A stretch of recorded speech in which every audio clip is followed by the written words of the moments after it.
네, 여러분 안녕하십니까? 네, 저는 사단법인 한국꽃차협회 이사장을 맡고 있는 농학박사 박석근입니다. 네, 이것을 봐주시는 꽃차를 사랑하는 여러분과 우리 협회 소믈리에 분들에게 감사의 말씀 우선 드리고요. 이 꽃차 이해로서는 이게 이제 세 번째 시간입니다. 첫째 시간에 우리 꽃차의 정의나 분류 이런 거에 대한 얘기를 했고요.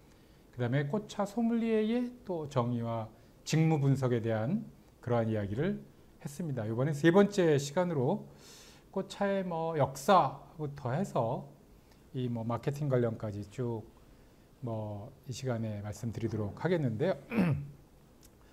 이제 우리나라의 꽃차의 이제 역사라고 하면 우리나라는 이제 대부분의 역사가 기록으로 이제 남기 시작한 것이 이제 그 삼국사기라든지 삼국유사라든지 이제 그런 그 고려 초에 이런 이제 기록서들입니다. 근데 이 꽃차라고 하는 엄밀하게 얘기하면 이제 꽃차였는지 음료였는지 조금 구분이 애매하긴 하지만 그래도 우리는 이제 꽃차라고 이제 보고 있습니다만 그 삼국유사에 나온 기록에 의하면 서기 48년에 이제 이 가락국 금관가야에 서 그런 기록이 있었다고 이제 하는데요. 중국조차도 이 꽃차에 대한 기록은 이제 당나라가 이제 618년부터 917년까지니까 7세기 정도 들어서나 이제 꽃차에 대한 이제 그런 얘기가 기록으로 나오기 시작하는데 우리나라는 벌써 이제 1세기에 그런 기록들이 나오고 있습니다. 이 신라 시대 때는 어쨌든 간에 꽃 자체를 이용한 이제 음료나 차가 조금씩 쓰이기도 시작을 해왔고요. 그 다음에 이제 차 문화의 전성기는 우리는 역시 고려 시대죠. 고려 시대인데 고려는 연등에 팔관에 할 것 없이 행사 때마다 차를 이용한 그런 세리머니 의식이라든지 퍼포먼스가 있다고 할 정도로 굉장히 우리나라 전체로 봤을 땐 차 문화의 중흥기였습니다. 그래서 많은 기록들이 있습니다만 그래도 그때 차라고 하는 게 이제 주로 녹차가 되다 보니까 그에 대한 기록은 많은 거에 비해서는 꽃차라든지 기타 꽃 음료, 꽃술 이런 거에 대한 기록은 상대적으로 좀 적은 편입니다. 그 다음에 이제 조선시대 때에 들어와서 이제 진정한 의미의 이제 꽃차 문화가 시작을 되죠. 그래서 꽃차를 드디어 이제 차로서, 음료로서 이제 마시기도 시작하고, 그 다음에 이제 문화로서 즐기기 시작을 합니다. 그래서 동의보감에도 이제 꽃부위를 이용해서 이걸 약으로도 쓰고, 음료로도 쓰고, 차로도 쓰는 그런 기록들이 여러 개 나와 있고요. 그 다음에 이제 우리 인조라고 하면은 이제 청나라 침입으로 병자호란 이런 것 때문에 힘들었던 왕이시잖아요. 근데 감기가 들려가지고 감기를 치료하기 위해서 금운화차를 처방받은 이제 그런 기록도 있다 그러는데 이제 그때가 이게 약이냐, 음료냐, 차냐 이런 논란은 있지만 어쨌든 재료 자체가 우리 인동덩굴이라고 하는 금운화의 꽃차를 처방을 했다라고 하는 것이 의미가 있습니다.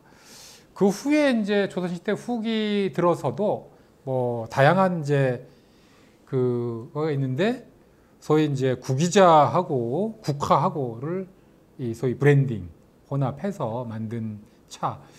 구기자는 거의 부작용이 없고 굉장히 사람을 젊게 만드는 그런 약초로 굉장히 알려져 있죠. 그래서 여러분 혹시 그 구기자 술이라고 보통 불리기도 하는 백세주 보시면 거기 사진에 어떤 젊은이가 늙은이를 이렇게 회초리로 때리는 모습이 나오죠. 그게 구기자를 열심히 먹었던 그 아버지는 그 젊음을 유지했는데 그 아들은 그걸 안 먹어가지고 아버지보다 더 늙어서 아버지한테 구기자 안 먹었다고 야단 맞는 그런 겁니다. 네. 백세주가 이제 구기자가 제일 많이 들어간 이제 그런 술인 거고요. 그 외에 이제 뭐 계속 뭐 구기자하고 국화, 특히 국화는 뭐 우리나라 이제 산에서 들에서 흔하게 산국, 감국들이 있었기 때문에 그거를 이제 따서 말려서 그래서 차로 아주 흔하게 먹었던 대표적인 차가 되겠죠. 그리고 이제 뭐 18세기 가서 내전에 19세기 가서는 뭐 매화차 뭐 이런 것도 마신 그런 기록도 있고요. 그래서 뭐 매화는 이제 사군자 매란 국죽의 하나이기도 하지만 어쨌든 간에 선비들이 즐겨 마셨던 이 꽃차, 꽃음료 내지는 열매 갖고 만들었던 매실주 뭐 이런 것들을 아주 즐겨 했던 그런 것 같습니다. 그래서 그 음식 같은 거에 조금 기록으로 남아 있는 뭐 그런 정도인 거고 뭐 그렇게 엄청나게 많은 그 자료가 남아 있고 그러지는 않습니다. 네. 중국도 마찬가지입니다. 중국도 원래는 이제 옛날 옛적에 그 신농 씨가 소위 차를 거의 약으로 먹다시피 했죠. 여러 가지 풀을 막 뜯어 먹다가 중독이 돼서 쓰러질 것 같으면 차를 마시고 나서 또 계속 그랬다고 하는 이제 그런 건데요. 이제 당나라 시대 때부터가 돼서 한 7세기 넘어서부터 이 꽃차에 대한 기록이 그때부터 이제 나타나기 시작을 합니다. 그래서 이제 원래 진나라가 뭐 진시황이 있었고 우리 한나라가 이제 최초로 통일해서 한나라, 수나라, 당나라, 당나라 다음에 송나라입니다. 한수, 당송, 원명청 그러니까 네, 송나라. 송나라는 이 차 문화가 또 굉장히 많이 당나라 때부터도 발달했지만 송나라 와서도 굉장히 차를 많이 마시고 했는데 거의 뭐 다른 약재나 아니면 꽃 같은 거하고 좀 섞어서 브랜딩해서 먹는 뭐 그런 정도였고요. 원나라는 원래 이제 몽골 그 징기스칸의 후예였기 때문에 뭐 꽃차 이런 거보다는 그 뭐 우유라든지 뭐 버터 뭐 이런 거에다가 차하고 이 합쳐서 브랜딩해서 먹는 그런 것들이 훨씬 더 유행을 했다고 합니다. 그러다 보니까 이제 몽골 초원에 뭐 널린 게 꽃차였는데도 불구하고 꽃차라고 하는 걸 마실 생각 자체를 별로 못 해봤던 거죠. 네, 원나라 시대가 그렇습니다. 그 다음에 다시 이제 한족인 명나라로 넘어옵니다. 명나라로 넘어와서 거기다가는 이제 녹차 갖고 이 속 같은 데다가 로스팅하고 하면서 거기다가 이 화훈차라고 해서 꽃의 향기를 꽃의 향기를 뭐 입힌다 하는 그런 거죠. 그래서 이제 자스민이라든지 뭐 연꽃이라든지 그런 거랑 같이 해서 그거의 꽃 향이 녹차에 배어 들어가서 은은하고 부드럽게 녹차의 맛이 좋도록 하는 이제 그런 것들을 주로 해왔고요. 이제 청나라는 다시 이제 몽골 쪽이 됐는데 그렇게 뭐 문화적으로 뭐 뛰어나게 이제 그런 건 아니다 보니까 주로 이제 뭐 당나라, 송나라, 뭐 명나라 이런 때들이 이제 그나마 이제 꽃차를 마셨던 시기라고 보고요. 일본 같은 경우는 지금 뭐 세계적으로 보면은 녹차 소비량이 넘버 원입니다. 뭐 통계를 보면 우리나라 인구에 비해서 뭐 약 3배, 정확하게 한 2.6배 정도쯤 되는데요. 3배라고 치고요. 하는데도 불구하고 녹차의 생산량은 한 10배 정도 됩니다. 물론 이제 외국으로 수출하는 양도 있기는 하지만 그걸 떠나서 국민들의 소비로 보면 인구는 3배인데 생산은 10배다. 그럼 뭐 단순 계산으로 치면 거의 우리 국민의 한 3배 정도의 녹차를 마신다. 이렇게 보시면 되겠습니다.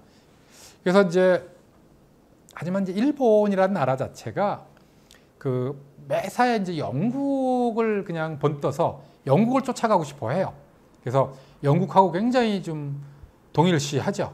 해가 지지 않는 나라 영국하고 좀 같이 해서 뭐 같은 섬나라다. 뭐 왕이 있는 나라다. 물론 이제 영국이 여왕이긴 하지만 어쨌든 왕이 있는 나라다. 외국에서 유일하게 차가 이 왼쪽으로 가는 그런 나라다. 이러면서 굉장히 좀 동일시하고 싶어 하고요. 제가 이제 2000년에 일본에 가서 이제 포스트학 1년 하면서 동경농업대학이라고 거기서 공부할 때도 느낀 거 보면 거기 학생들이나 교수들하고 얘기를 하다 보면 기회가 돼서 외국 가서 공부를 한다라고 하면 이분들은 영국을 가고 싶어 합니다. 영국을. 미국은 글쎄요, 뭐 진주만 이후에 아직도 뭐 미국에 대한 트라우마 같은 게 있어서 그런지 어찌됐든 간에 영국을 가서 공부를 하고 싶어 해요. 그리고 영국의 문화를 굉장히 받아들이려고 하다 보니까 소위 정원 문화. 그래서 뭐 정원이라는 가든이라는 뭐 용어 자체가 영국에서 생겼습니다만 세계적인 뭐 첼시 플라워 쇼부터 해서 그 RHS에서 하는 그런 유명한 그 가든 쇼라든지 뭐 꽃박람회 이런 것들은 다 영국에서 하는데 그거를 본따서 내지는 거기에 견학 가서 뭐 하려고 일본이 굉장히 노력을 많이 합니다. 그래서 나름대로는 이 동양권에서 보면 이 정원 문화가 굉장히 늦게 시작됐지만 굉장히 지금 활발하게 하고 있는 나라가 영국이라고 볼 수가 있고요. 그러면서도 불구하고 꽃 자체는 먹는다는 생각을 잘 못하는 것 같아요. 일본은. 뭐 원래 이제 황실의 꽃 자체는 뭐 국화라고 하는데 일반 대중적인 꽃은 일본에서는 소위 사쿠라라고 하면서 벚나무를 얘기하죠. 그래서 벚나무도 꽃 몽울일 때 좀 따서 이걸 건조해서 뭐 말려서 보관한다 이런 개념은 거의 없는 것 같고요. 염장해서 뒀다가 그 물에 씻어서 그냥 살짝 물에 타서 좀 마시는 정도로 그냥 뭐 전형적인 일본인답게 그냥 꼬작꼬작하면서 그냥 먹는 거죠. 염장해서 먹는 뭐 자체가 사실 뭐 여러 가지로 우리 지금 염장 지르는 일하고도 뭐 통하는 일인지 모르겠습니다만 어쨌든 일본은 식용꽃 일부들을 먹는 정도고 꽃차도 지금 우리 사단법인 한국꽃차협회의 소믈리에 중에서도 일본 사람이 준특급이 4명이나 있고요. 홍콩 사람 1명 있습니다. 중국 사람은 아직 뭐 없는 그런 상황이긴 한데요. 어찌됐든 간에 이제 일본 사람들이 자기네는 거기서 그런 걸 안 하니까 여기까지 와서 다 배우러 옵니다. 배우러 와가지고 최근에는 뭐 코로나 이런 것 때문에 여기까지 와서 배우고 이렇게 하기는 뭐 어려울 거라고 보는데요. 앞으로 이제 우리가 이렇게 동영상 찍어서 유튜브 등을 통해서 올리면 그걸 또 이제 뭐 보고 또 뭐 그럴 거라고 생각을 합니다. 뭐 역사는 이 정도에서 이제 간단히 이렇게 하고요. 그 다음에 제가 이제 뭐 꽃차의 즐거움이다. 꽃차의 5가지 즐거움이다. 그래서 제가 화차오락이다. 이렇게 썼습니다. 화차오락. 꽃차하면서 뭐가 그렇게 즐거운가? 뭐가 그렇게 재밌는지요? 한번 알아볼까요? 첫 번째는 이제 만드는 즐거움입니다. 영어로 메이킹 이렇게 제가 썼는데요.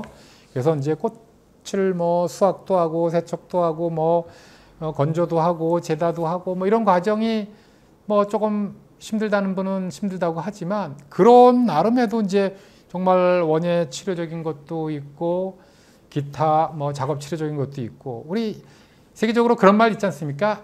이케야 효과라고 하는 거. 자기가 직접 만든 거에 대해서 더 애착을 갖는다. 그래서 직접 만든 이 꽃차에 대해서 굉장히 애착을 갖고 뭐 파는 것도 아까워하고 먹는 것도 아까워서 이렇게 아껴가면서 먹는 이제 그러면서의 어떤 즐거움이 있는 거고요. 두 번째는 이제 우려내는 겁니다. 우리는 거는 인퓨징이라고 이렇게 얘기를 하는데요. 우리는 즐거움은 우리면서 색깔이 확 나올 때 그 모습만 봐도 이게 힐링이 되죠. 칼라 테라피적인 요소도 있고 그래서 이 우리는 즐거움이 두 번째의 즐거움이 되겠습니다. 그 다음에 이제 우려서 잔에 따른다면 어떻게 하겠어요? 마셔야죠.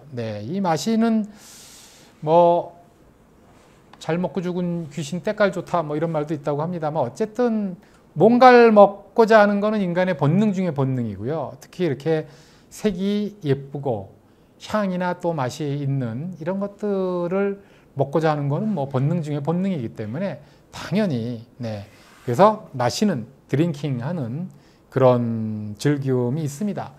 실제로 우리가 그렇게 강조 자체를 하지는 않지만 원래 그 우린 그 차에는 기능성 성분들이 꽤 있거든요. 뭐 비타민도 있고 미네랄도 있고 그다음에 항산화 물질 뭐 이런 것도 있습니다. 그래서 우리 몸에도 좋기 때문에 계속 뭐 꾸준히 드시면 꼭 제가 구체적으로 뭐 어디가 좋다 뭐 이렇게 말씀드리긴 참 복잡하고요. 어렵고요. 제가 약사도 아니고 한의사도 아니기 때문에 이제 그렇게까지는 말씀 안 드립니다만 어찌됐든 간에 꾸준히 드시면 좋은 것들이 많이 있습니다. 그 다음에 역시 이제 제가 만든 그런 것들은 다 이제 못 먹고 주변에 막 나눠줍니다. 이 나누는 즐거움이 또 꽤 쏠쏠하거든요. 네. 우리 그 주말농장 텃밭 뭐 유기농 뭐 이런 거 하시는 분들이 다 본인이 다 먹지도 못해요. 주변 사람들한테 아 이거 유기농으로 내가 농약 비료 안 주고 생산한 거야 먹어봐 이렇게 나눠주는 그 재미로 하는 거가 있거든요. 그래서 이 나누는 즐거움, 이 쉐어링하는 그런 즐거움이 네, 굉장히 또 크다라고 하는 거고요. 게다가 마지막으로 가장 큰 즐거움이라고도 할 수 있는 거가 있는데요. 그게 뭐냐면 바로 파는 즐거움입니다. 네, 이 셀링 하는 건데요. 내가 직접 만든 거를 나름대로 내가 이제 실력 발휘해서 만든 거를 남이 돈 주고 사간다. 그래서 나한테 현찰이 들어온다. 이거 짭짤하죠. 굉장히 즐거운 일입니다. 그래서 이 꽃차의 즐거움 5가지 화차 오락이라고 해서 만드는 즐거움, 우리는 즐거움, 마시는 즐거움, 나누는 즐거움, 그리고 마지막으로 파는 즐거움 이렇게 5가지를 말씀드릴 수 있고요. 그 다음에 이제 꽃차 마케팅에 대한 말씀을 조금 드려보겠습니다. 여러 가지 이제 방법이 있는데 첫째는 꽃차를 파는 카페가 있겠죠. 근데 오로지 우리나라에서 아직까지 꽃차만 팔아 이래가지고요. 가게세 뽑기도 어려울 정도로 좀 힘든 게 있습니다. 그래서 커피 앤드 꽃차.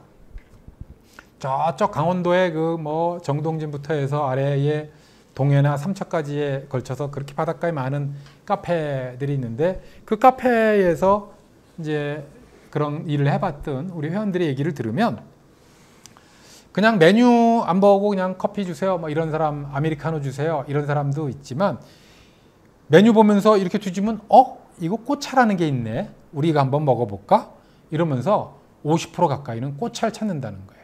그래서 여러분들이 혹시라도 나중에 판매하는 그런 경우가 있다면 꽃차 메뉴도 예쁘게 만드셔서 반드시 내밀어 보는 그 일이 굉장히 중요하다라고 생각이 듭니다. 그래서 이 꽃차를 파는 카페는요, 뭐 우리나라에서 지금 한 100여 개 이상 될 텐데요. 대부분 우리 이제 협회의 회원들이 그런 걸 팔고 있죠.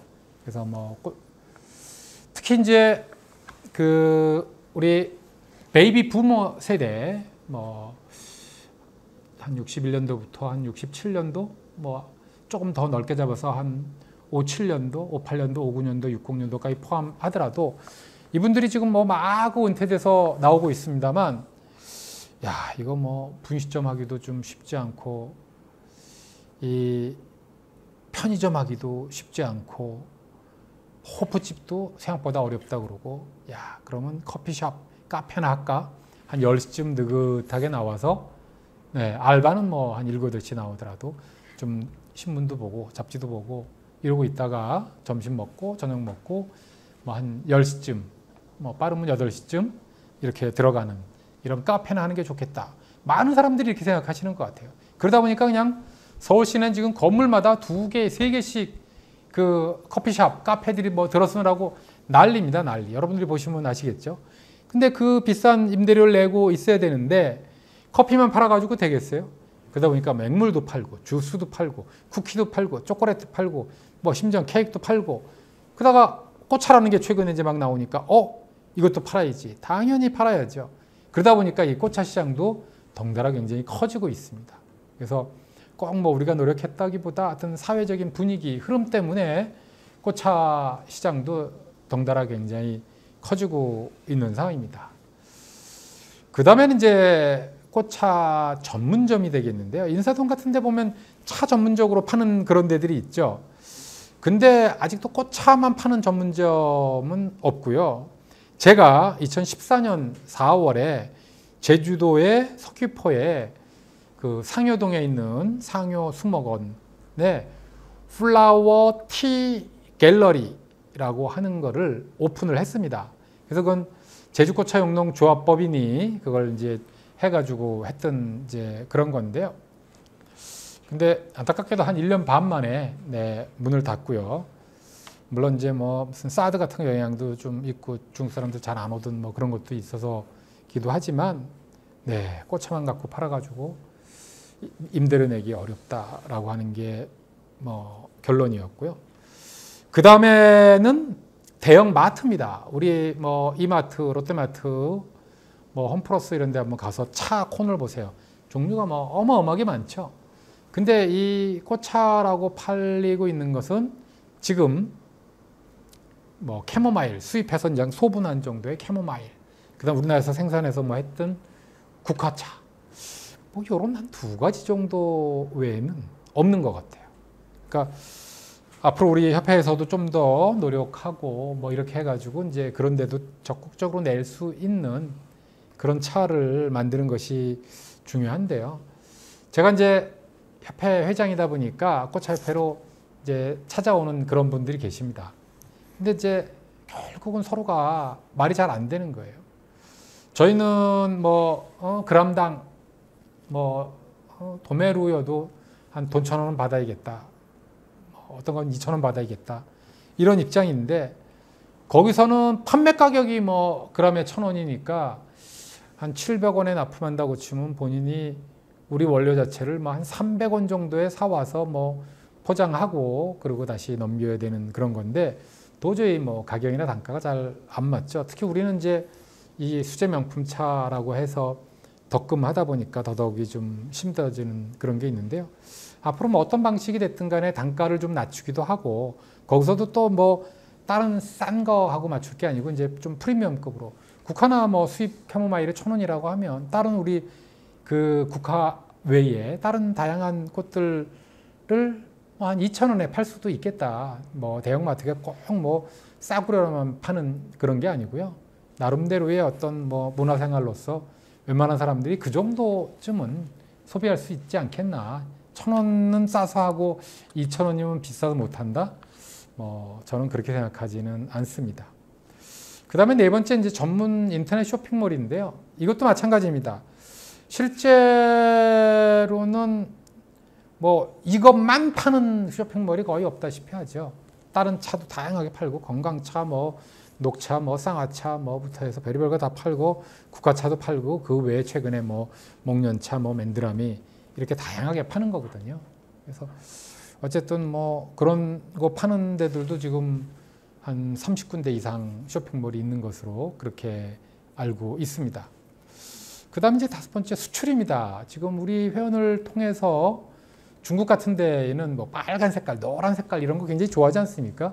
그래서 이제 그런 거에 발 맞춰서 한번 그 타진하기 위해서 한번 가봐서 지금 뭐 하고 있습니다. 그래서 이제 들어간 지 뭐 1년도 안 된 정도로 뭐 그렇긴 하다 보니까 조금 더 거기에 동태를 보고 뭐 소비 정도를 보려면 조금은 더 시간이 필요하지 않겠나 이렇게 보고 있는데요. 다음에 언제 또 기회가 되면 여러분들한테 그런 거 좀 말씀드리도록 하고요.